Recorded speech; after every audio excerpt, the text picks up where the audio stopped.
नमस्कार दोस्तों अगर आपको भी भारत और न्यूजीलैंड के बीच खेला गया 3 मैचों की वनडे सीरीज का दूसरा एवं सबसे रोमांचक, सांसों को रोक देने वाला महामुकाबला पसंद आया हो तो हमारी इस वीडियो को एक लाइक जरूर करें।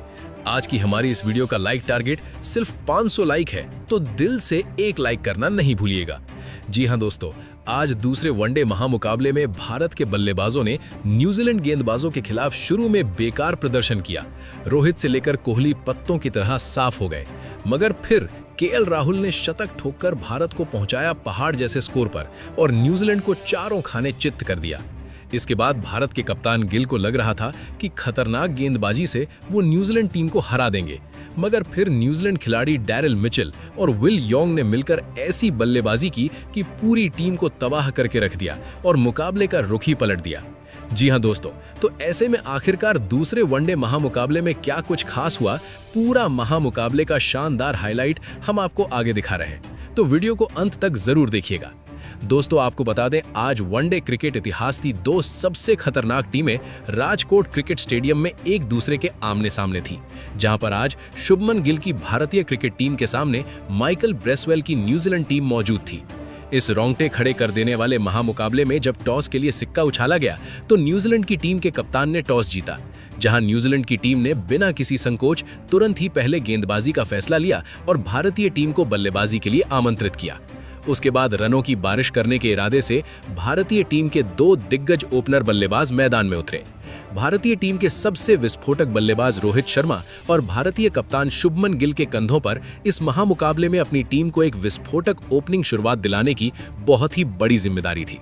तो वहीं न्यूजीलैंड की तरफ से इस पारी का आगाज करने और पहला ओवर डालने काइली जेमिसन आए थे, लेकिन काइल जेमिसन ने अपने इस पहले ओवर में ऐसी सटीक और नपी-तुली गेंदबाजी करके दिखाई जिसने स्ट्राइक पर खड़े रोहित शर्मा तक को गहरी कश्मकश में डाल दिया था। दोस्तों फिर तीसरा ओवर पूरा होने तक भारत के स्कोर बोर्ड पर महज 2 ही रन टंगे थे, लेकिन पारी के चौथे ओवर में जैकरी फॉक्स के खिलाफ शुभमन गिल ने दबाव हटाया और एक बाहर जाती गेंद पर भारतीय कप्तान शुभमन गिल ने बैकवर्ड पॉइंट की तरफ से बेहतरीन चौका जड़कर टीम को पहली राहत दिलाई। ये भारतीय टीम का पहला चौका था दोस्तों। दूसरे छोर पर बल्लेबाजी कर रहे रोहित शर्मा अब भी झटपटा रहे थे, लेकिन जब छठे ओवर में जैकरी फॉक्स का सामना दबाव में दिख रहे रोहित शर्मा से हुआ, तब रोहित शर्मा ने इस ओवर में जैकरी फॉक्स के खिलाफ 2 जबरदस्त चौके लगाकर खुद पर से और टीम पर से दबाव हटाया और फिर यहां से रोहित शर्मा ने पीछे मुड़कर नहीं देखा। शुरुआत में तकलीफ में डालने वाले काइल जेमिसन के खिलाफ 7वें ओवर में रोहित शर्मा ने अपना आक्रामक अवतार दिखाया और अपने चिरपरिचित अंदाज में 2 शानदार चौके जड़कर न्यूजीलैंड को बैकफुट पर धकेल दिया। अब भारतीय टीम का स्कोर 7 ओवर में 31 रन हो चुका था। यहां से भारतीय टीम ने बेहतरीन वापसी कर ली थी। अब तो कप्तान शुभमन गिल भी अपना बल्ला खोलने लगे थे। 8वां ओवर लेकर जब जैकरी फॉक्स आए तो यहां से शुभमन गिल ने कप्तानी प्रदर्शन करते हुए सबको हैरान कर दिया।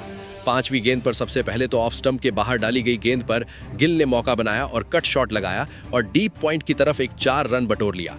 अब यहां तो शुभमन गिल का बल्ला रुका नहीं था। अगली ही गेंद पर उन्होंने खूंखार अंदाज दिखाते हुए लेग स्टंप पर डाली गई गेंद पर फाइन लेग की और पुल शॉट लगा दिया। बीच बल्ले से लगकर गेंद सीधी गगनचुंबी 6 के ले गई और खराब शुरुआत के बाद अब टीम ने वापसी की और 43 रन पर पहुंच गई। 9वें ओवर में शुभमन गिल का बल्ला फिर चलता है। दरअसल क्रिस्टियन क्लार्क आई थी, तो फिर शुभमन गिल ने दूसरी गेंद पर शानदार फ्लिक शॉट लगाते हुए एक चौका लगाया। तो फिर चौथी गेंद पर उन्होंने बेहतरीन कट शॉट के माध्यम से ऑफ स्टंप के बाहर की गेंद को डीप पॉइंट की ओर गैप में खेलकर चौका बटोर लिया। अब इस ओवर में 12 रन के साथ 9 ओवर में टीम अब बेहतरीन बिना कोई विकेट गंवाए 55 रन पूरे कर चुकी थी, यानी कि अब टीम का अर्धशतक हो चुका था। दूसरी तरफ अब रोहित शर्मा और शुभमन गिल के बीच में एक बेहद ही शानदार साझेदारी पनपने लगी थी और पावर प्ले समाप्त होने तक 10 ओवर में भारतीय टीम ने 57 रन बना लिए थे। जो न्यूजीलैंड की गेंदबाजी घातक शुरुआत में दिखाई दे रही, अब भारतीय बल्लेबाजों के सामने बैकफुट पर आ चुकी थी। यहां से भारतीय टीम एक बड़े स्कोर की तरफ बढ़ने लगी थी। यहां से रोहित शर्मा तो शांति से खेल रहे थे, मगर दूसरी तरफ शुभमन गिल एक खूंखार अंदाज दिखाते जा रहे थे और 12वें ओवर में जब जेडन लॉनेक्स आए तो शुभमन गिल ने दूसरी गेंद पर शानदार कवर ड्राइव के माध्यम से एक बेहतरीन सुंदर चौका लगा दिया। अब टीम बेहतरीन 70 रन पर पहुंच गई थी, यानी पहले विकेट के लिए अब शतकी साझेदारी होने ही वाली थी और यहां से अब न्यूजीलैंड को वापसी करने की आवश्यकता थी। मगर किसको पता रहता है कि क्रिकेट में कब गेम पलट जाए। यही हुआ।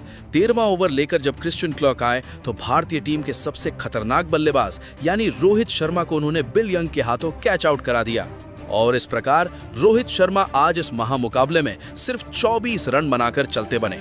एक इतना बड़ा झटका भारतीय टीम को जब लगा था, सभी हैरान रह गए थे, मगर किसको पता था अब जो आने वाला है वो दूसरा सबसे बड़ा तूफान है, यानी कि विराट कोहली।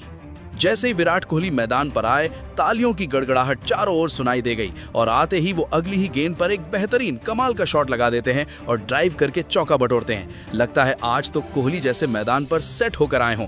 और फिर इसी अंदाज में अंतिम गेंद पर शुभमन गिल ने भी एक चौका लगा दिया। एक विकेट जाने के बावजूद भी इस ओवर में 9 रन आ गए। अब भारतीय टीम एक बेहतरीन वापसी कर चुकी थी। विराट कोहली के आने से रोहित शर्मा के आउट होने का कोई भी दबाव भारतीय टीम पर दिखाई नहीं दे रहा था। और फिर जवाब में 15वें ओवर में काइली जेमिसन को शुभमन गिल के द्वारा अंतिम गेंद पर एक शानदार पंच करके कवर्स की तरफ 4 रनों के लिए गेंद को भेज दिया जाता है। और देखते ही देखते शुभमन गिल भी इसके साथ अपना ऐतिहासिक अर्धशतक पूरा कर लेते हैं। चारों तरफ दर्शकों द्वारा उनके स्वागत में तालियां बजाई जाती हैं। अब कप्तान गिल अपने अर्धशतक बनाकर खेलने लगे थे तो दूसरी तरफ कोहली अपना बल्ला खोलने लगते हैं। 17वां ओवर लेकर जब काइली जेमिसन आए तो विराट कोहली ने दूसरी गेंद पर कमाल का शॉट लगाया और बेहतरीन टाइमिंग के साथ फ्लिक करते हुए गेंद को 4 रनों के लिए भेज दिया। इसी के द्वारा फिर चौथी गेंद पर शुभमन गिल का बल्ला चलता है और वो अब एक खूबसूरत शॉट काइली जेमिसन को लगाकर कवर्स की ओर चौका लगा देते हैं। और शुभमन गिल और विराट कोहली के बीच में एक बेहतरीन साझेदारी पनपने लगी थी और अब टीम 100 के करीब पहुंच गई थी। मगर अगली गेंद पर काइली जेमिसन वापसी करके भारतीय टीम को बड़ा झटका देते हैं। वो शुभमन गिल को डेरिल मिचेल के हाथों कैच आउट करा देते हैं। कप्तान गिल 56 रन की अर्धशतकीय पारी खेलकर आउट होते हैं और 99 पर दूसरा बड़ा झटका भारतीय टीम को लग जाता। यहाँ से अकेले विराट कोहली अब जमे हुए थे। नए बल्लेबाज के रूप में श्रेयस अय्यर को मैदान पर भेजा जाता है। इसी ओवर में अब भारतीय टीम अपने 100 रन भी पूरे कर लेती है और भारतीय टीम की तरफ से अब लगातार विकेट गिर जाने के बाद कोई ज्यादा बड़े शॉट खेलते हुए नहीं दिखाई दे रहे थे। यानी कि पूरी भारतीय बल्लेबाजी अब बैकफुट पर आ चुकी थी और न्यूजीलैंड की खतरनाक वापसी ने भारतीय टीम को चौंका दिया था। बढ़ते हुए दबाव को अब भारतीय टीम नहीं झेल पाई और 22वें ओवर में क्रिस्टियन क्लार्क आए, जिन्होंने श्रेयस अय्यर को भी माइकल ब्रेसवेल के हाथों कैच आउट करा दिया। आज का अय्यर 8 रन बनाकर पवेलियन चलते बने। अब 115 पर 3 बड़े झटके भारतीय टीम को लग चुके थे। अब बल्लेबाजी करने के लिए केएल राहुल मैदान पर आए थे। केएल राहुल और विराट कोहली के कंधों पर इतनी बड़ी जिम्मेदारी आ गई थी कि वो टीम को संभाले। बड़े बड़े 3 शुरुआती विकेट जाना किसी भी टीम के लिए बहुत बड़ा खतरा होता है। भारतीय टीम अभी बड़े स्कोर तक नहीं पहुंच पाई थी और यहीं फिर एक और बड़ा झटका भारतीय टीम को लगता है। दुनिया के सर्वश्रेष्ठ खिलाड़ी विराट कोहली 24वें ओवर में क्रिस्टियन क्लार्क को एक शॉट मारने गए, मगर चूक गए और क्लीन बोल्ड होकर पवेलियन चलते बने और 23 रन की एक छोटी सी पारी खेलकर अब विराट कोहली निराश होकर पवेलियन तरफ जाते हुए दिखाई दिए। यहां से भारतीय टीम की सारी उम्मीदें टूट गई थी। 118 पर 4 बड़े विकेट जाने के बाद भारतीय टीम पूरी तरीके से हैरान हो गई थी। अब अगले बल्लेबाज के रूप में रविंद्र जडेजा को मैदान पर भेजा जाता है। भारतीय टीम के इस निराशाजनक प्रदर्शन ने सभी भारतीय दर्शकों का दिल तोड़ दिया था और न्यूजीलैंड की गेंदबाजी ने कसकर जिस तरीके से भारतीय टीम को बैकफुट पर धकेला ना, वो हैरान कर देने वाला था। अब यहां से लोकेश राहुल और जडेजा बेहतरीन साझेदारी बना पाते हैं। 28वें ओवर में जब ग्लेन फिलिप्स आए तो लोकेश राहुल ने अपना बल्ला खोला और आगे आकर गेंद को बाउंड्री की तरफ धकेल दिया। डीप कवर्स की ओर चौका मिलता है और इसके साथ ही 63 गेंदों बाद भारतीय टीम को एक बेहद लंबे समय बाद बाउंड्री मिलती है। अब भारतीय टीम यहां से अपना प्रेशर कम करती है और फिर इसके बाद 34वें ओवर में ज़ाकारी फॉक्स आए तो रविंद्र जडेजा ने 35 गेंदबाज एक और गेंद को पुल शॉट के माध्यम से चौके के लिए भेजा। यहां से भारतीय टीम अब 34 ओवर में 160 रन पूरे कर लेती है। 4 बड़े विकेट जाने के बाद अब भारतीय कप्तान शुभमन गिल पूरी तरीके से परेशान थे, मगर सामने बल्लेबाजी कर रहे लोकेश राहुल अपना खतरनाक अंदाज दिखाना शुरू करते हैं और 36वीं ओवर में ज़ाकारी फॉक्स को वो पहली गेंद पर शानदार करारा कट शॉट लगाकर डीप कवर्स की ओर 4 रन के लिए गेंद को भेज देते हैं। लोकेश राहुल तीसरी गेंद पर लेग साइड की ओर पुल करके स्क्वायर लेग की तरफ एक और बड़ा चौका हासिल करते हैं और टीम को 174 पर पहुंचाते हैं। लोकेश राहुल का बल्ला भी अब यहां से खुल चुका था। दरअसल जब 37वां ओवर लेकर जेडन लैनिक्स आए तो लोकेश राहुल ने दूसरी गेंद पर कदमों का इस्तेमाल करके ड्राइव किया और एक और चौका लगा दिया। अब एक तरफ लोकेश राहुल भी अपने अर्धशतक की ओर बढ़ रहे थे तो रविंद्र जडेजा सिंगल डबल लेकर उनका साथ दे रहे थे। ये साझेदारी इतनी अच्छी पनपी कि 38वें ओवर में काइली जैमिसन के सामने लोकेश राहुल ने फ्रंट फुट से आकर पंच किया और एक चौका मार दिया और इसके साथ ही अब भारतीय टीम 191 पर पहुंच गई थी। इन दोनों के बीच में 73 रन की साझेदारी हो ही चुकी थी, मगर 39वें ओवर में माइकल ब्रेसवेल आकर रविंद्र जडेजा को खुद ही कैच आउट कर देते हैं और 27 रन बनाकर आज जडेजा पवेलियन चलते बनते हैं। आधी भारतीय टीम पवेलियन लौट चुकी थी। नए बल्लेबाज के रूप में अब नीतीश कुमार रेड्डी को मैदान पर भेजा जाता है। नीतीश कुमार रेड्डी का सिर्फ आज काम इतना था कि वो स्ट्राइक को रोटेट करते रहे, क्योंकि सामने लोकेश राहुल अब मैदान पर जम चुके थे। और फिर लोकेश राहुल बेहतरीन 40वीं ओवर में काइली जैमिसन को एक बेहतरीन 5वीं गेंद पर थर्ड मैन की तरफ गैप में चौका लगाते हैं और इसके साथ ही वो अपना ऐतिहासिक अर्धशतक पूरा करते हैं। पूरा स्टेडियम उनके सामने नतमस्तक था, क्योंकि ये अर्धशतक ऐसे वक्त पर आया था जब भारतीय टीम को सबसे ज्यादा जरूरत थी। अब नीतीश कुमार रेड्डी उनका साथ देते हैं और लोकेश राहुल अब यहां से अपना बल्ला खोलते हैं। 43वें ओवर में माइकल ब्रेसवेल आए तो लोकेश राहुल ने खूबसूरत शॉट लगाते हुए लेफ्ट स्टंप के बाहर डाली गई गेंद को डीप पॉइंट की तरफ रिवर्स स्वीप करके एक चौका लगा दिया। अब टीम 222 रन पर पहुंच गई थी। दूसरी तरफ नीतीश कुमार रेड्डी भी 44वें ओवर में क्रिस्टन क्लार्क के सामने अपना बल्ला खोलते हुए अंतिम गेंद पर गेंद को मिड विकेट की तरफ गगनचुंबी 6 के लिए भेज देते हैं।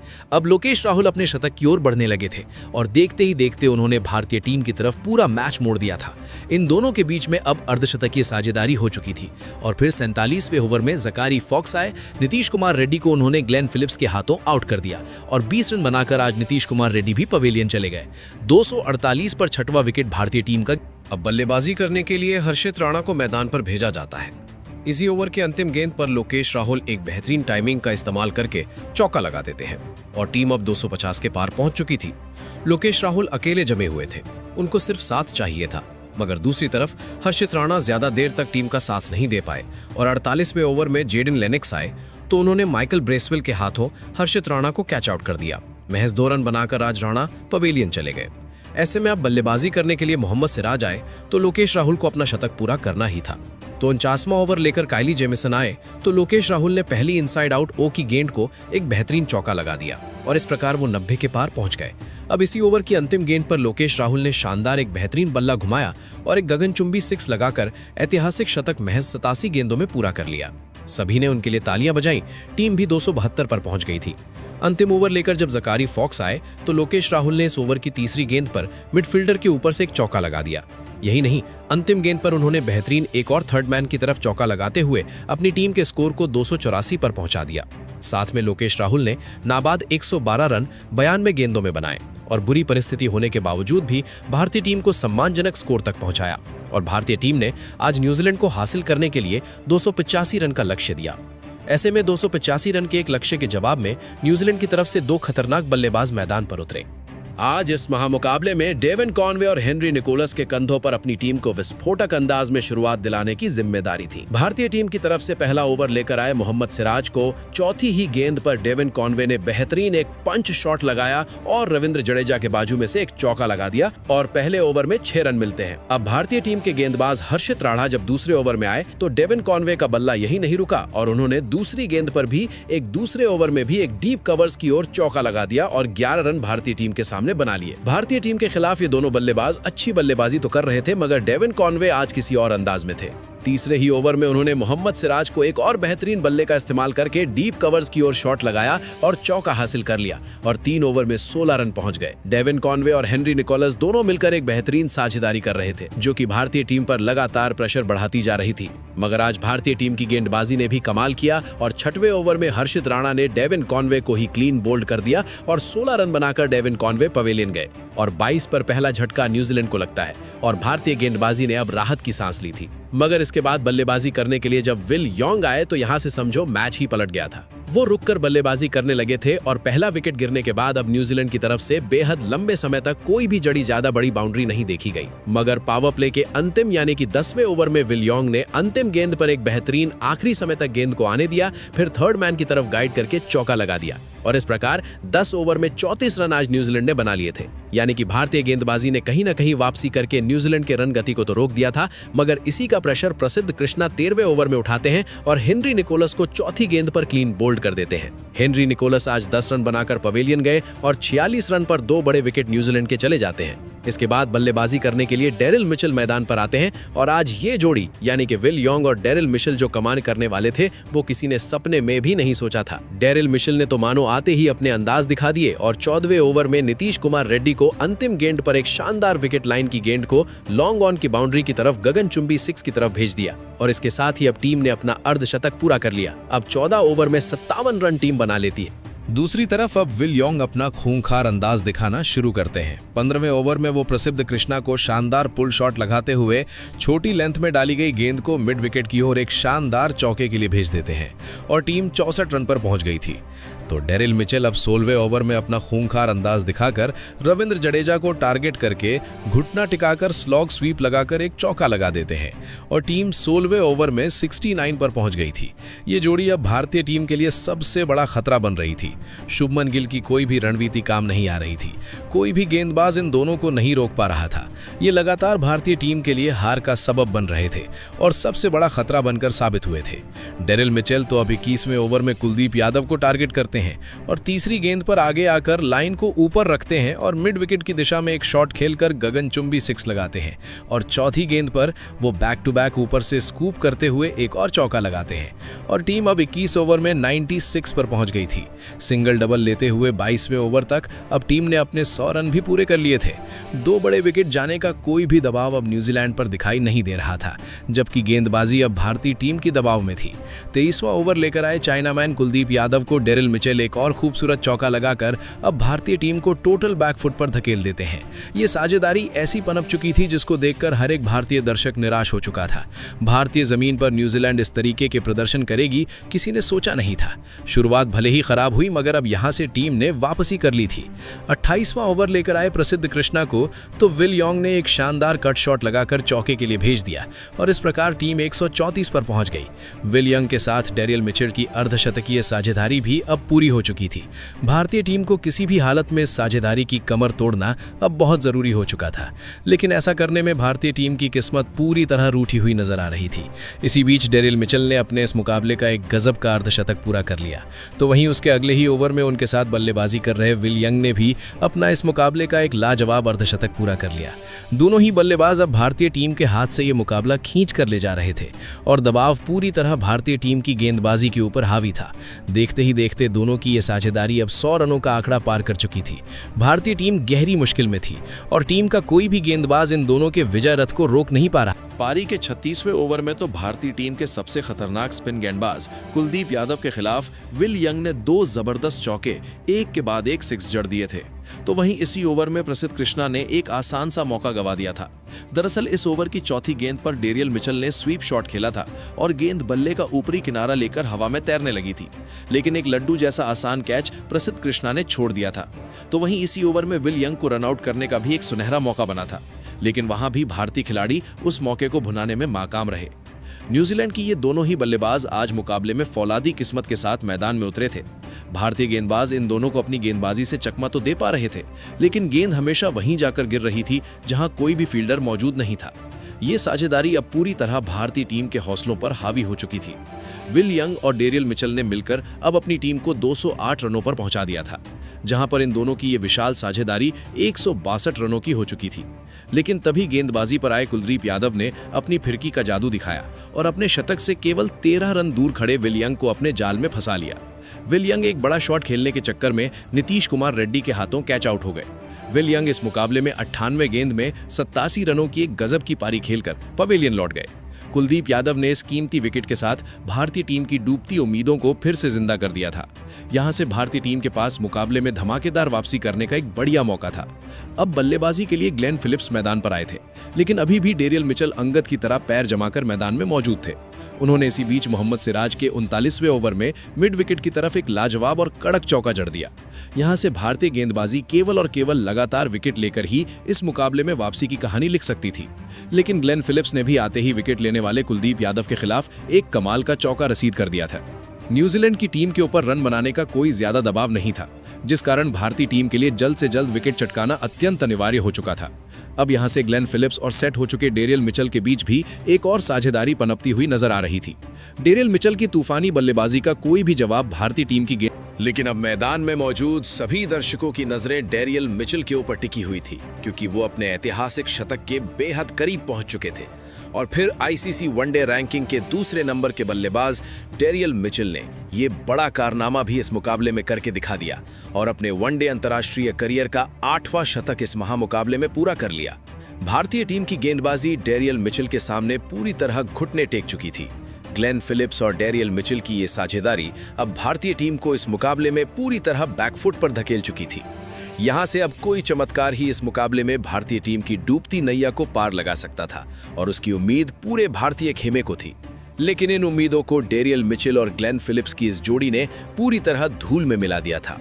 दोनों ही बल्लेबाज भारतीय टीम के हर एक गेंदबाज पर बेरहमी से प्रहार कर रहे थे। प्रसिद्ध कृष्णा के खिलाफ तो ग्लेन फिलिप्स ने एक गगनचुंबी और जबरदस्त सिक्स सीधे सामने की तरफ जड़ दिया था। फिर अंत में डेरियल मिचेल और ग्लेन फिलिप्स की इस जोड़ी ने अपनी लाजवाब बल्लेबाजी के बलबूते पर भारतीय टीम को इस रोमांचक मुकाबले में 7 विकेट से शिकस्त दे दी। इस महामुकाबले में भारतीय टीम की रणनीति पूरी तरह नाकामयाब रही। डेरियल मिचेल ने अकेले के दम पर भारतीय टीम के गेंदबाजों को पूरी तरह बेबस कर दिया। डेरियल मिचेल ने इस मुकाबले में 117 गेंद में नाबाद 131 रनों की मैच जिताऊ और शानदार पारी खेली।